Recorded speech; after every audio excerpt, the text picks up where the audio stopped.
Now, I hope I am audible to you. Yes, sir. Yes, Yes. sir.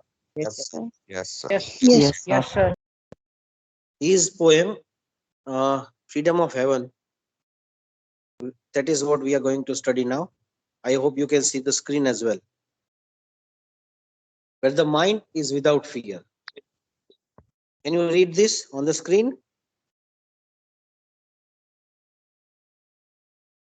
Mm, no, I think I haven't started screen sharing. Let me do it again.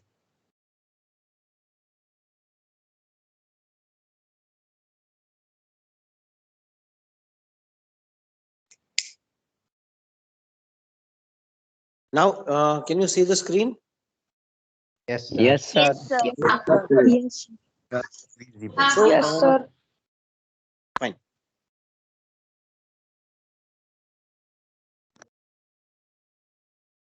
Where the mind is without fear and the head is held high, where knowledge is free. I'll just first read it out for you so that you can have a feel of the tone or mood of the poem. Where the mind is without fear and the head is held high, where knowledge is free, where the world has not been broken up into fragments by narrow domestic walls, where words come out from the depth of truth, where tireless striving stretches its arms towards perfection, where the clear stream of reason has not lost its way into the dreary desert sand of dead habit, where the mind is led forward by thee into ever widening thought and action, into that heaven of freedom, my father, let my country awake. બહુ નાનકડી એવી રચના છે, અમર રચના છે, અદ્ભુત કવિતા છે. અને બીજું કેવું છે વિદ્યાર્થીઓ કે આમાં જે વિચારો પ્રસ્તુત કરવામાં આવ્યા છે એ એ એ શાશ્વત છે. They are eternal. હિન્દીમાં જેને કાલજયી કૃતિ કહેવાય, એટલે કે કાળની પણ ઉપર જઈને, કાળને અતિક્રમીને આજની તારીખે પણ એ રિલેવન્ટ સિગ્નિફિકન્ટ લાગે છે. Right. You must always remember the fact that any literary work, whether it's a poem or a story or a drama or a novel, is written in a particular time frame. And while studying that poem, you have to take into consideration the time in which it was written. જે કવિતાને તમે કે વાર્તાને કે નવલકથાને કે નાટકને ભણો છો, બરાબર છે, તો એને એ ટાઈમ ફ્રેમ પ્રમાણે જોવી પડે. એટલે કે જે તે સમયે જ્યારે લખાય છે ત્યારનો સમાજ કેવો છે. I hope I am audible to you. અવાજ આવે છે ને બરાબર? Yes, Yes, sir. sir. Yes, Yes, sir. sir. Yes, Yes, sir. sir. Yes. Okay. Yes, sir. હા. તો જે સમયે લખાઈ હોય એ સમયને આપણે ધ્યાનમાં લેવો પડે. રવિન્દ્રનાથ ટાગોર જ્યારે લખતા હતા ત્યારે ભારતમાં અંગ્રેજી શાસન હતું અને અંગ્રેજો ભારતીય ઉપર અંગ્રેજ શાસકો અનેક પ્રકારના જુલ્મો અત્યાચારો કરતા હતા અને પછી આઝાદીની લડાઈ ચાલી અને ખૂબ બધા આંદોલનો થયા અને અલગ અલગ પ્રકારની ભારત છોડો આંદોલન થયું કે હોમ રૂલ થયું કે સ્વદેશીના આંદોલન થયા, ઘણા બધા થયા. એના વિશે તમે સ્કૂલમાં ભણી ચૂક્યા છો. We are not going into the depth of that, but my point is that there are people like Sri Aurobindo or Rabindranath Tagore, okay, who understood that just getting freedom from the Britishers is not enough. માત્ર અંગ્રેજોથી આઝાદ થવાથી કઈ નહીં થાય. Even Bhagat Singh also said the same thing, that we will also get rid of the social evils that we have, some superstitions, some immoral or barbaric practices like sati, okay, બાળકને બાળકી દીકરી જન્મે તો દૂધમાં ડુબાડીને મારી નાખવી, આ પ્રકારની બાર્બેરિક જે પ્રકારની ઘટનાઓ હતી એ દૂષણોથી આઝાદ થવું એ પણ જરૂરી છે. સરદાર પટેલ અને ગાંધીજી જેવા નેતાઓએ ગામડામાં ફરી ફરીને તમામ માણસોને એ બાબત માટે જાગૃત કર્યા. Even Gandhiji did a lot of work for the emancipation of women. એમને કીધું કે તમે આંદોલનમાં જોડાઓ જેથી કરીને તમારું પાર્ટિસિપેશન પણ વધે અને તમે ઇન્ડિપેન્ડન્ટ થઈ શકો. ઓકે. એમને રોજગાર મળે એના માટે ઘણા પ્રયત્નો કર્યા. તો એ જ ડાયરેક્શનમાં ટાગોરના પણ વિચારો છે કે માત્ર રાજકીય આઝાદી કાફી નથી. આપણે આપણી કુંઠાઓ, આપણી સંકુચિતતા, આપણી અંધશ્રદ્ધાઓ, આપણી કટ્ટરતા, ધર્મ, જાતિ, વર્ણ, કોમ ના ભેદભાવ, એની જડતામાંથી બહાર નીકળવું પડશે. હું, મારો ધર્મ, મારી જાત, મારી કોમ, મારો પ્રદેશ, મારો પ્રાંત એ જ સર્વશ્રેષ્ઠ ને બાકી બધા જ ખોટા ને ખરાબ, અને એના કારણે એની ઉપર અત્યાચારો કરવા કે ડિસ્ક્રિમિનેશન કરવા, which is absolutely inhuman and unfair. તો અહીંયા શું સમજાવે છે જો તમે હવે એના એક એક પોઈન્ટ્સ ઉપરથી તમે આ રેફરન્સને ધ્યાનમાં રાખશો કે the significance of these thoughts in today's India, you will absolutely agree with me that this is fully significant, fully relevant to the current times, where the mind is without fear. જ્યાં માણસનું મન છે એ ભયભીત નથી. And before we actually enter into the paraphrasing of this poem, I must remind you the fact which we discussed in previous poem as well. In Stopping by Woods on a Snow Evening, I told you that while studying poetry, you must always remember that it is not to be taken verbatim or word by word. કવિતાના શબ્દોને શબ્દશઃ લેવાના હોતા નથી, ડિક્શનરીના meaning પ્રમાણે જવાનું ન હોય. Because તો પછી એવું થાય કે where the mind is without fear, તો માઇન્ડ થોડું ફિયરમાં હોય, માણસ ફિયરમાં હોય, તો આ ભૂલ લાગે છે. But poetry is a kind of figurative use of language. કવિતા એ શબ્દનો અલંકારિક સ્વરૂપ છે. એટલે એમાં આપણે કોઈક તમે જુઓ ને કે કોઈક લેડી છે તો એને હાર પહેર્યો હોય, કોઈએ બુટ્ટી પહેરી હોય, કોઈની ડિઝાઇન, બંગડીની ડિઝાઇન અલગ હોય, કોઈકની ડિઝાઇન બીજા કરતા સાવ અલગ હોય, then even people appreciate because it is an ornament. Okay, there is no set formula for that.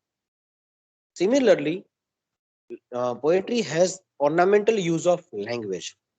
એટલે એના આપણે સંસ્કૃતમાં 3 શબ્દો છે એના માટે, અભિધા, લક્ષણા અને વ્યંજના. Superficial meaning, surface meaning, that is અભિધા.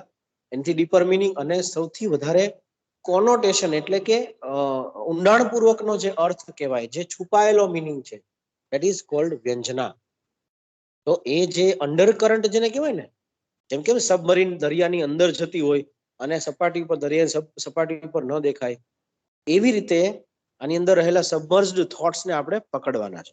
એ જો આવડી જાય તો કવિતાને એપ્રિશિએટ કરવાની આવડત આપણામાં કેળવાઈ જાય. અને એ જો ન સમજાય તો લોકોને પોએટ્રી, ઘણા લોકો એવા હોય છે કે જે લોકો એમ કે પોએટ્રીમાં શું હોય, એમાં તો કાંઈ ન હોય, બધું ગાંડા કાઢ્યા હોય, બધું વાતું જ હોય. એવું નથી. જે લોકોને આ ડિફરન્સ નથી સમજાતો એ લોકો પોએટ્રીને રિડિક્યુલ કરતા હોય છે કે કવિતામાં કાંઈ ન હોય, બધી ખોટી ખોટી ફાંકા માર્યા હોય. But if they learn the craft of entering the poem, you see, studying or learning or enjoying a poem is just like entering into a step well. વાવમાં પગથિયા ઉતરતા એક પછી એક ઉતરતા ઉતરતા ઊંડે જાવ તો પાણી મળે. એ રીતે દરિયામાં જે મરજીઓ ડૂબકી મારી અંદરથી મોતી લે, એવી રીતે કવિતાની અંદર ડૂબકી મારવી પડે. એના માટે હવે કવિતામાં ડૂબકી કેમ મરાય? You have to, for this next 1 hour, you will have to put your engineering bent of mind aside and switch on your creative mood. Okay, કારણ કે આપણે બધા જ ક્રિએટિવ છીએ જ. વિકાસો એવું કીધું છે કે every child is an artist. The only challenge is to remain an artist. દરેક બાળક એક કલાકાર છે. તમે જો એ ચિત્ર દોરે છે, રંગોની પૂરણી કરે છે, ડાન્સ કરે છે, કલાના તમામ પ્રકારોને મન ભરીને માણે છે. તો આપણે એવા રહી શક્યા નથી એટલે આપણને આ બધું અલગ લાગે છે. તો આને એ દ્રષ્ટિએ જોવાનું છે, where the mind is without fear, કે મન, માણસનું મન એટલે કે માણસ, વ્યક્તિ એઝ એન ઇન્ડિવિડ્યુઅલ એ નિર્ભય હોય. તમને ખબર છે આપણે અભયારણ્યો બનાવ્યા છે દેશ આખામાં કે પશુ પક્ષીઓ જ્યાં ફ્રીલી રહી શકે. બરાબર, આપણે આઈ થિંક રસ્કિન બોન્ડનું જે ભણ્યા આપણે ધ લેપર્ડ, એમાં મેં તમને વાત કરી હતી કે અભયારણ્ય શબ્દ છે એને છૂટો પડે તો બને અભય અરણ્ય. અરણ્ય એટલે જંગલ. એક એવું જંગલ કે જ્યાં આ પક્ષી કે આ પ્રાણી કે આ જે સજીવ સૃષ્ટિ છે એ નિર્ભય થઈને જીવી શકે. તો સમાજ એવો હોવો જોઈએ કે જ્યાં એક સામાન્ય માણસ પણ બિલકુલ નિર્ભય થઈને જીવી શકે. And the head is held high, અને એ એનું માથું ઊંચું રાખી શકે, ગર્વથી, સ્વમાનથી, ખુદદારીથી. બરાબર, કોઈ નીચું નથી, કોઈ ઊંચું નથી, કોઈ ભેદભાવ નહીં, કોઈ કાસ્ટ નહીં, કોઈ વર્ણ નહીં. એ એક બહુ સરસ સોંગ છે, હું તમને ચેટમાં લખું છું. તમે લોકો ગૂગલ કરજો, આપણે તો ટાઈમ ઓછો છે એટલે હું એ સમજાવી નહીં શકું કે શેર નહીં કરી શકું, but just Google for it. Imagine there is no country by John Lennon. Okay, search કરજો, imagine there is no country. એવું કે છે કોઈ બોર્ડર જ ન હોય, કોઈ સરહદ ન હોય, કોઈ દેશ જ ન હોય, કોઈ કોમ કે ધર્મના વાડા જ ન હોય, તો કેવી મજા આવે જીવવાની. બધા માણસ જ બસ. ક્યારે જોયું કે ચકલીઓમાં કે કાબરમાં કે ગાયમાં એવી પ્રજાતિઓ કે ભાઈ આ તો અલગ જાતિની ગાય છે? હા, આપણે કેટેગરાઇઝેશન કર્યું અલગ વાત છે, બરાબર, કે આ ગીર ગાય છે ને આ છે ને ગીર ગાયને ખબર નથી કે હું ગીર ગાય છું, અને એના નામનું આધાર કાર્ડ નથી કરાવેલું, રાઈટ? પણ આપણે સમજણ માટે કેટેગરી પાડી છે. પણ એ સિવાય પક્ષીઓમાં ક્યાંય માણસ સિવાયની કોઈ જાતિમાં આવા વાડાઓ જોવા મળતા નથી. where knowledge is free. Knowledge is not, restricted to any one community, one caste, one creed. બરાબર? ભૂતકાળમાં કદાચ એવા એવા વર્ણ વ્યવસ્થાના ભાગરૂપે કોઈ ભાગ પડ્યા હશે જે તે સમયે. હવે એ તો બધા સ્પેક્યુલેશન્સ જ છે, આપણે બધી ધારણાઓ પર ચાલવાનું છે, કારણ કે બધી વસ્તુના કોન્ક્રીટ પ્રૂફ નથી હોતા. પણ જો હોય તો પણ એક સમય એવો હતો કે ભાઈ બ્રાહ્મણો છે તો વિદ્યા અભ્યાસ કરે, ક્ષત્રિયો છે તો યુદ્ધ લડવા માટે વધુ સક્ષમ હોય એટલે એ કામગીરી કરે, બરાબર? વૈશ્ય જે કમ્યુનિટી છે એ વેપારી કમ્યુનિટી છે, એ ધંધા રોજગાર, બિઝનેસ, કોમર્સ સંભાળે. અને શુદ્ર તો એ સફાઈ કે મજૂરી કે એ બધા કામો કરે. પણ એ એક વ્યવસ્થાના ભાગરૂપે હોત તો પણ વાંધો ન હતો. પણ તકલીફ એ થઈ કે પછી એમાં ચડસા ચડસી, ઊંસા તુસી, કટ્ટરતા, વેરઝેર વધતા જ ગયા, વધતા જ ગયા. અને પછી તો ધીમે ધીમે ધીમે હવે તો આ ચારેય નથી રહ્યા. આ એક એક ની અંદર બીજા હજાર હજાર, 2000 ફાંટાઓ પડી ગયા છે. અને બધા પોતપોતાનો સમાજ બનાવીને બેઠા છે કે આ અમારા સમાજનું ગૌરવ, આ અમારા સમાજનું ગૌરવ. એવા નાના નાના નાના જે દ્વીપ હોય ને, ટાપુઓ, એ ભેગા થઈને ક્યારેક જમીન બની શકતા નથી. પણ હવેનો માણસ છે, 2022માં જીવનાર વ્યક્તિ છે, એને સમજવાનું છે કે we are living in to the global age, techno savvy age. તમે જો 2 વર્ષમાં દુનિયા કેટલી બદલાઈ ગઈ. એક સૂક્ષ્મ દર્શક યંત્રથી જોવો પડે એવો વાયરસ, નરી આંખે દેખાય પણ નહીં એવા એક વાયરસ આખી દુનિયા બદલી નાખી, બરાબર? શિક્ષણની આખી પરિભાષા બદલાઈ ગઈ. મોબાઈલ, ટેકનોલોજી, ઇન્ટરનેટ કેટલા એક્સેસિબલ થઈ ગયા. You don't need a passport or a visa to contact someone in Australia or Canada or New Zealand via Google or via YouTube or via social media. તો દુનિયા કેટલી નાની થઈ ગઈ. તો આવા સમયમાં આપણે જો હવે આપણા કુવામાંથી બહાર નહીં નીકળીએ, આપણે ખૂબ મંડુક રહેશું તો આપણે ફેંકાઈ જશું. We have to upgrade ourselves. Where the world has not been broken up into fragments by narrow domestic walls. Where the world has not been fragmented. Fragment એટલે ટુકડા કરવા. એક એવો દુનિયા, એક એવો સ્વર્ગ મારે જોવું છે આ પૃથ્વી ઉપર કે જ્યાં કોઈ ટુકડાઓ ન હોય, કોઈ સરહદ ન હોય. જાવેદ અખ્તરે લખ્યું છે ને રેફ્યુજીના સોંગ માટે, पंछी नदियां पवन के झोंके, कोई सरहद ना इन्हें रोके. सरहद इंसानों के लिए है, सोचो तुमने और मैंने क्या पाया इंसान. માણસ બની શું મેળવ્યું આપણે? પંખીઓ માટે કોઈ બોર્ડર્સ નથી, કોઈ સરહદ નથી. હા, બરાબર. તો માણસે જ આ વાડાઓ, આ ભેદભાવ એને જ ઉભા કર્યા છે. Where the world has not been broken up into fragments by narrow domestic walls. દુનિયા છે એ ટુકડાઓમાં વહેંચાયેલી ન હોય. શેના ટુકડા? By narrow domestic walls. Domestic walls એટલે દિવાલો. બધાના ઘરમાં દિવાલો તો હોય જ છે, પણ આપણે તો લોકોના મનની વચ્ચે દિવાલો ઊભી કરી છે. બે માણસ વચ્ચે, બે ઇન્ડિવિડ્યુઅલ વચ્ચે દિવાલો ઊભી કરી છે, બરાબર? એટલે આપણે એક વ્યક્તિને માણસ તરીકે ટ્રીટ નથી કરતા, પણ એના થપ્પા ઉપરથી જોઈએ છે. ઓકે, આ બ્રાહ્મણ છે, ઓકે આ પટેલ છે, ઓકે આ જૈન છે, ઓકે આ હિન્દુ છે, અચ્છા આ શીખ છે, ઓકે મુસ્લિમ છે, હા આ ગુજરાતનો છે, ઓકે આ બિહારી છે. And this is how we discriminate with people. Thank you ma'am. This is how we discriminate with people, which is absolutely unfair. Okay, એટલે જે પીકે માં કે છે ને કે થપ્પા કહાં હે, હિન્દુ હે, મુસલમાન હે, શીખ હે, થપ્પા લગાય કहीं पे? There is no થપ્પા, there is no stamp on anyone's body. Okay.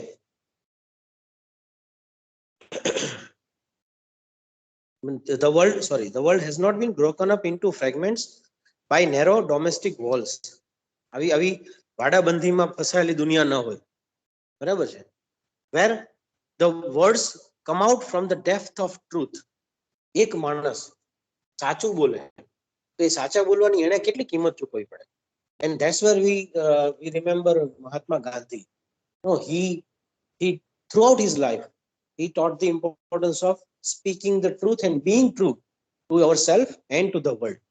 માત્ર સાચું બોલવું એમ નહીં, હું 5 વાગે અહીંયા ગયો હતો અને 6 વાગે નતો ગયો, that is not the, that is a very crude or we can say surface level meaning of truth. Truth is you don't cheat others and you don't even cheat yourself. Being true to oneself is extremely difficult, and that's where most people fail, where words come out from the depth of truth. તમે વિચારો કે એક મુઠ્ઠી હાડકાનો માળો કેવાય એવું એક શરીર હતું ગાંધીજીનું. 10 જણાએ 5 જણાએ પાટો માર્યો ને મરી જાય બિચારા, એવા સાવ આમ દુબળા પાતળા હતા. પણ 70% દુનિયા ઉપર જે પ્રજા રાજ કરતી હતી એ પ્રજાને મહાત્મા ગાંધી નામની એક વ્યક્તિ જો ઉપવાસ ડિક્લેર કરે ને તો તાવ આવી જાય, આખી અંગ્રેજ સલ્તનત હચમચી જાય. આ માણસ જો ઉપવાસ ઉપર બેસે તો અમે લો એન્ડ ઓર્ડર હેન્ડલ નહીં કરી શકીએ. That was the power of truth.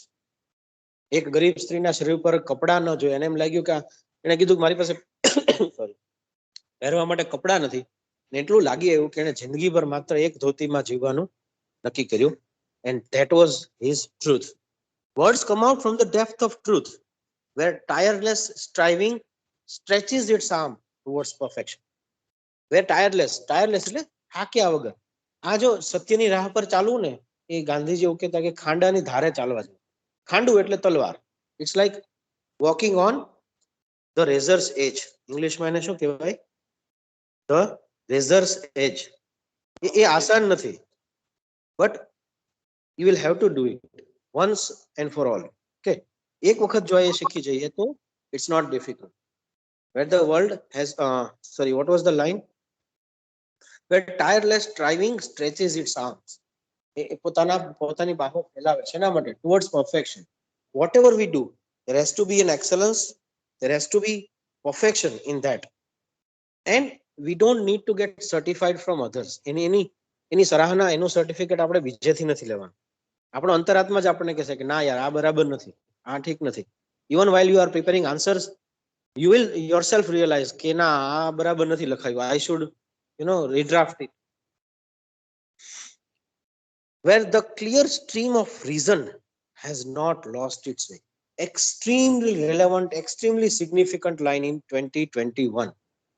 While I was growing up in my school days and college days, I used to think that internet, Google આ બધું વધવાના કારણે લોકોમાં અંધશ્રદ્ધા કે આ બધા જે સંકુચિત વિચારો છે એ બધા ઓછા થઈ જશે. I was wrong. Sadly, unfortunately, I was mistaken. There are people who have created their own groups on social media and they go on bullying each other, and from that's where comes the term trolling. Trolling શબ્દ તમે બધાએ સાંભળ્યો છે. કોઈ એક વ્યક્તિ કંઈક મૂકે છે અને બધા ટ્રોલ કરે છે અને તૂટી પડે છે એના ઉપર, હેટ કોમેન્ટ્સ આવે છે. તો ઇટ શોઝ કે માણસનું તત્વ, માણસનું એસેન્સ એ ક્યારેય બદલાતો નથી. એ જેવા છીએ એવા જ રહે છે, કારણ કે એમાં રીઝન નથી. રીઝન મીન્સ કારણ નહીં.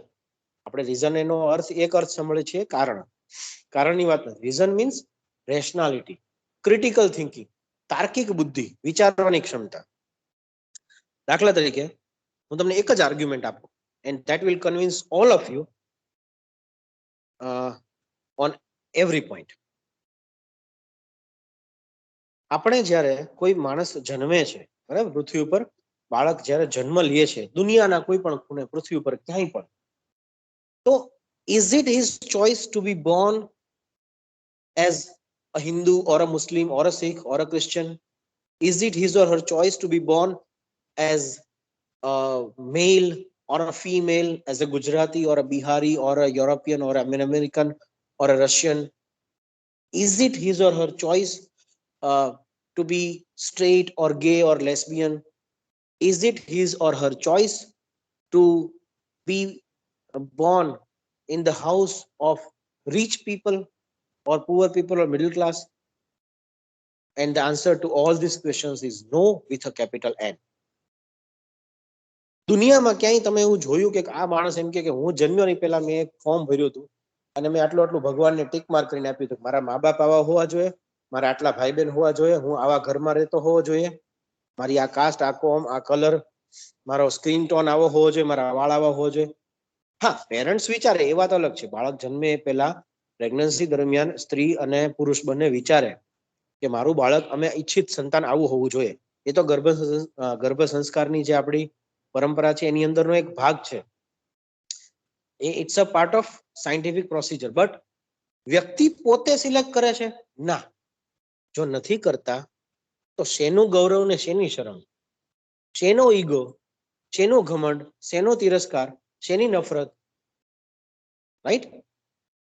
It is absolutely nonsense. It is absolutely, we can say, rubbish. And this is an example of reason. જો આ વસ્તુ આપણને સમજાય તો આપણે કોઈ વ્યક્તિ સાથે ભવિષ્યમાં પણ ક્યારેય ભેદભાવ કે વાડાબંધી ન કરી. પછી એ નેપોટિઝમ પણ એમાંથી જ આવે છે. ગ્રુપિઝમ, નેપોટિઝમ, આ બધા જ દૂષણો છે. Corruption, these are all interconnected. It creates a huge nexus. એક વિશ્વ સર્કલ બનાવે છે, એક વિષ ચક્ર બનાવે છે, જેમાં માણસો ફસાતા જ જાય, બહાર ન નીકળે. અને આ બધી વસ્તુ છોકરા કેવી છે ખબર? ધર્મ કે જાતિ, પ્રાંત, કોમ, પ્રદેશ, એનું ઘમંડ, એનું મિથ્યાભિમાન કે એની કટ્ટરતા એ માણસમાં એકવાર ઘૂસી જાય ને પછી એ એવો ટ્રોજન વાયરસ છે, જેમાં ટ્રોજન હોર્સ હોય ને કમ્પ્યુટરમાં વાયરસ, એ આખી સિસ્ટમ જ ઉડાડી દે, આખું એન્ટીવાયરસ ખતમ કરી નાખે. એ રીતે એ માણસને પછી બીજું કાંઈ તમે સમજાવો, કોઈ દલીલ કરો, આર્ગ્યુમેન્ટ કરો, એને ગળે જ ન ઉતરે. અને બીજી ખરાબ વસ્તુ એ છે કે એ દૂષણ, એ જે વાયરસ છે ડીએનએ માં આવી જાય એટલે પેઢી દર પેઢી પછી એવા કટ્ટરતા ભર્યા વિચારો આગળ વધતા જાય, જે ન થવું જોઈએ. into the dreary desert sand of dead habit. તો એમ કે છે કે હે ઈશ્વર, હે ભગવાન, હે પરમાત્મા, હે ખુદા, હે કુદરત, મને મારા દેશને એવી દુનિયા બનાવ, એવું સ્વર્ગ બનાવ કે જ્યાં આ રેશનાલિટી કે તાર્કિકતાનું જે પવિત્ર ઝરણું છે એનો રસ્તો ખોવાઈ ન જાય. આપણે કે મૈત્રી ભાવનું પવિત્ર ઝરણું મુજ અહીંયામાં વહ્યા કરે, શુભથાઓ આ સકળ વિશ્વનું, એવી ભાવના નિત્ય રહે. તો જો એમાં શું કીધું કવિએ? શુભથાઓ આ સકળ વિશ્વનું. એમ નથી કીધું કે ના ભાવનગરનું શુભ થાઓ, રાજકોટનું શુભ થાઓ, અમદાવાદનું શુભ ન થાઓ, પાલનપુરનું શુભ ન થાઓ, ભુજનું શુભ થાઓ પણ પાટણનું શુભ ન થાઓ, એવું બધું નથી કીધું. શુભ થાઓ આ સકળ વિશ્વનું, એવી ભાવના. અને આપણા ધર્મના જે મૂળભૂત સિદ્ધાંતોમાં તમે જાઓ ને, ત્યારે ધર્મની જે પરિભાષા ચાલી રહી છે એમાં ઘણું બધું ખોટું ચાલે છે. પણ મૂળ પરિભાષામાં તમે જાઓ તો કે છે કે સર્વે ભવંતુ સુખીનઃ, સર્વે સંતુ નિરામય. એમાં એમ નથી કીધું કે અમદાવાદ ભવંતુ સુખીનઃ, બરોડા ભવંતુ નિરામય, એવું નથી. કોઈ ભેદભાવ નથી એમાં. આ આખી પૃથ્વી, એટલે કે વસુધૈવ કુટુંબકમ, આ પૃથ્વી જ મારું કુટુંબ છે, અમારો પરિવાર છે. હજારો વર્ષ પહેલા વેદ ઉપનિષદના સમયમાં ઋષિ મુનિઓએ આ પ્રકારની જે ગ્લોકલ કહેવાય ને, ગ્લોબલ પ્લસ લોકલ, એ વિભાવના આપી દીધી. બરાબર? સર્વે ભવંતુ સુખીનઃ, સર્વે સંતુ નિરામય, સર્વે ભદ્રાણી પશ્યંતુ, માં કશ્ચિત દુઃખભાગ ભવેત. તો જો સર્વે ભવંતુ સુખી ન હોય તો આપણે ધર્મના નામે બીજાને દુઃખી કેમ કરી શકીએ? This is rationality, this is reason. કેમ આપણે કોઈકના ધર્મના આધારે, કોઈકના કલરના આધારે, કોઈકની જાતિના આધારે, કોઈ પ્રાંત કે પ્રદેશના આધારે એને નીચો દેખાડીને, તિરસ્કાર કરીને આપણે ઉપર છીએ એવું દેખાડ, આપણી લીટી લાંબી કરવાનો પ્રયત્ન કેમ કરી શકીએ? Where the clear stream of reason has not lost its way into the dreary desert sand of dead habit. તો આ પરંપરા, આ રિવાજો જે રોકસ્ટારમાં કહે છે ને, तुम लोगों की दुनिया में हर कदम पर इंसान गलत, मैं सही समझ के जो भी करूं तुम कहते हो गलत, मैं गलत हूं तो फिर कौन सही, मर्जी से जीने की भी मैं तुम सब से क्या परमिशन लूं, मतलब कि मुझ पर तुम सबका मुझसे भी ज्यादा है, साडा हक एथे रखो. નિષાદ કામિલના અદ્ભુત લિરિક્સ. એમ કે છે કે આ બધું શું છે? આ બધું બંધ કરો. આ બધું The dreary desert sand of dead habit. આ એક સમયે તમને ખબર, છોકરાઓ, સતી પ્રથાનો જ્યારે રાજા રામમોહન રોય વિરોધ કરતા હતા with the help of lord William Bentinck, ત્યારે એ સતી પ્રથાના સમર્થકો એને ધર્મ વિરોધી ગણાવ્યા હતા કે તમે ધર્મનું નુકસાન કરી રહ્યા છો, તમે ધર્મ વિરોધી છો, તમે હિન્દુ ધર્મને જોખમમાં મૂકી રહ્યા છો. અને આજકાલ તમે જો, આજકાલ પણ બધે એ જ ચાલે છે કે ધર્મ ખતરામાં છે, ધર્મ જોખમ. અરે ભાઈ, ધર્મ 5000 વર્ષ જૂનો હોય તો તમે 50-60 વર્ષ જીવા વાળા માણસ હોય ને પ્રોટેક્ટ કરવાના હતા. બરાબર? તો એ સમયે પણ એને મક્કમતા પૂર્વક, એવું કહેવાય છે કે એના ભાભીને જયારે સતી કરાવીને સળગાવી દેવામાં આવ્યા ત્યારે એનાથી જોવાયું નહીં દુઃખ, અને એને નક્કી કર્યું કે હું આ પરંપરા હટાવીને રહીશ. I have read it somewhere, so I am not sure about this, but he eradicated this evil. એને આ દૂષણ દૂર કર્યા પાર કર્યું. તો ત્યારે ધર્મના નામે જ ચાલતું હતું. Where the mind is led forward by thee into ever widening thought and action. Again, most important and significant line. The mind is led forward by thee. આપણું મન, આપણું મગજ, આપણા વિચારો ફોરવર્ડ ડાયરેક્શનમાં હોવા જોઈએ, બેકવર્ડ ડાયરેક્શનમાં નહીં. બરાબર? એટલે કે છે mind is forward, it's led forward by thee, by you, the almighty, the divine, the maker. આ સૃષ્ટિના જે સર્જનહાર છે એને કહે છે કે મારા મનને, મારા મગજને આવનારા વર્ષો માટે તૈયાર કર. into ever widening thought and action. એટલે મારા વિચારો, મારી actions, not only thoughts but actions also. Thought without action is useless. કે વિચારો અને actions બંનેને જેટલું બને એટલા વાઇડ બનાવો, પહોળા, વિશાળ, દુનિયા આખીને સમાવી લેવા. એક નાનકડા હૃદયમાં આખી દુનિયા સમાઈ જાય એવું મારે જીવન જોઈએ છે.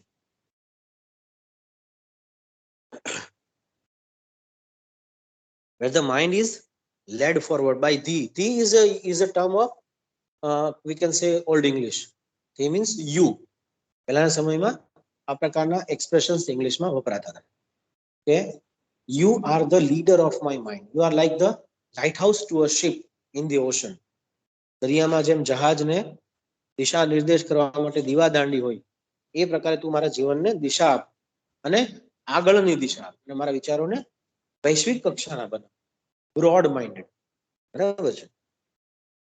તમે જુઓ, લોકો કોઈકની ખાણી પીણી ઉપર જજ કરે છે, કોઈકના કપડા ઉપરથી જજ કરે છે. We must not be judgemental in any case, right?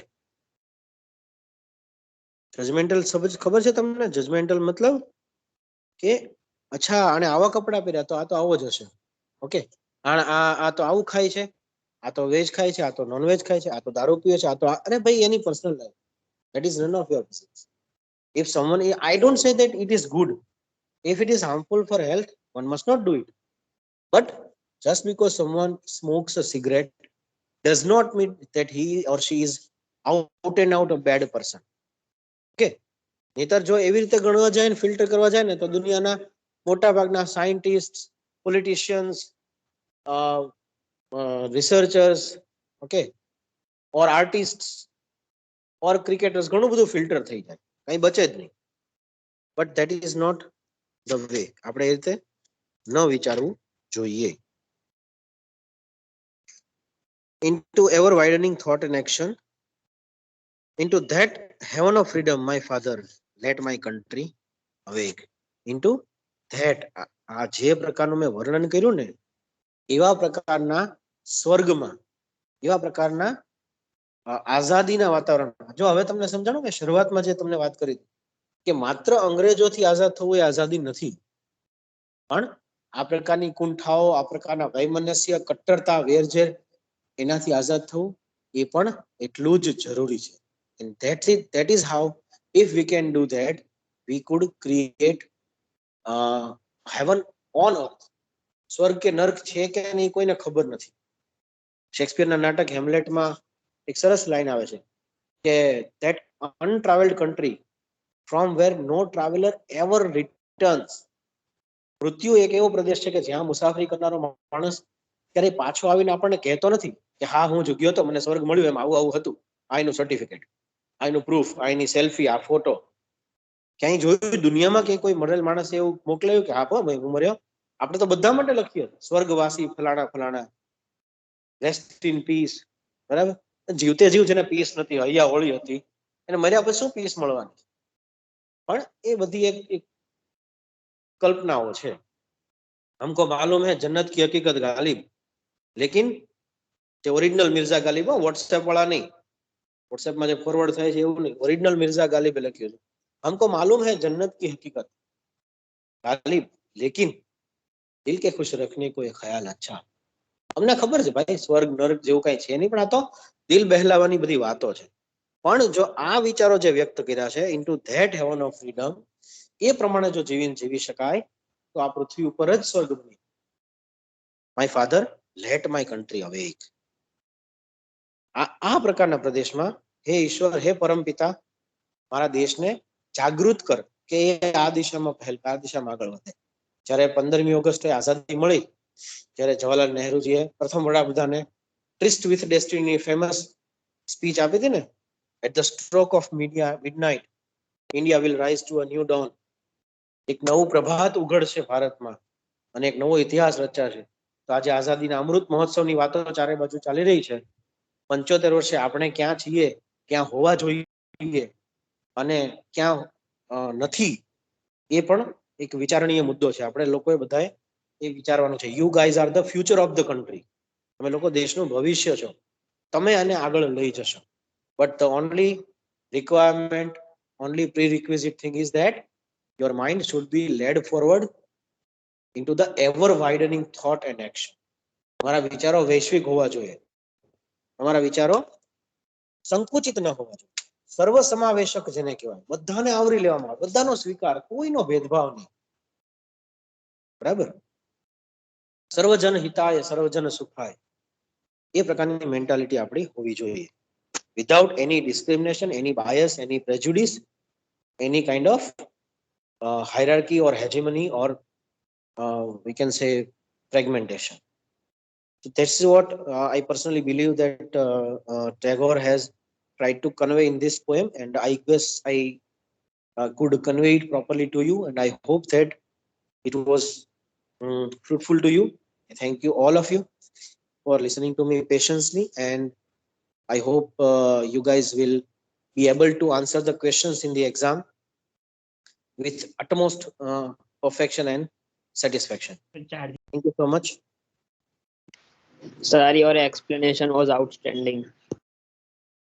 Thank you so much. Thank you so much. Mind blowing, sir. Thank you so much. Mind blowing, sir.